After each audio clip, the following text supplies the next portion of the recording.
Hello friends, సౌజన్య driving school. Cycle రాకపోయినా scooty నేర్చుకోవచ్చు అని చెప్పాను కదా. ఈ మేడం కూడా సైకిల్ రాదు, అయినా థర్డ్ డేనే డ్రైవింగ్ చాలా బాగా చేసింది. చూడండి, ఆ బాబును ఎక్కించుకుంది అంటే కింద పడకుండా బ్యాలెన్సింగ్ కూడా ఎంత బాగా చేసింది కదా. ఎవరైనా సరే, ఏజ్ వాళ్ళైనా సరే నేర్చుకోవచ్చు అని చెప్పాను కదా. సైకిల్ రాదేమో, నేర్చుకోలేమో, మన మీద మన కాన్ఫిడెన్స్ ఉందనుకో కంపల్సరీ నేర్చుకుంటాం. భయం అనేది ఉండదు. కంపల్సరీ బేసిక్తో చూపిస్తాం కాబట్టి 2 days పుషింగే ఉంటుంది. మా వీడియో నచ్చినట్లయితే లైక్ చేయండి, షేర్ చేయండి, ఫాలో చేయండి ఫ్రెండ్స్. హాయ్, మీరు ఇక్కడ డ్రైవింగ్కి వచ్చారు కదా, మీ ఫీలింగ్స్ ఎలా ఉంది? చాలా బాగా అనిపిస్తుంది. చాలా బాగా డ్రైవింగ్ నేర్పిస్తున్నారు మీరు. నేను డ్రైవింగ్ నేర్చుకోవాలని వచ్చిన ఆశ.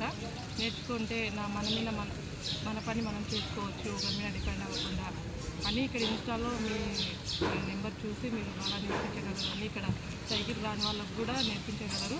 ఏజ్ వాళ్ళకైనా సరే నేర్పించండి. బాగా స్కూటీ మేడం బాగానే చూపిస్తున్నారు. నాకు 3 daysలో వచ్చేసింది.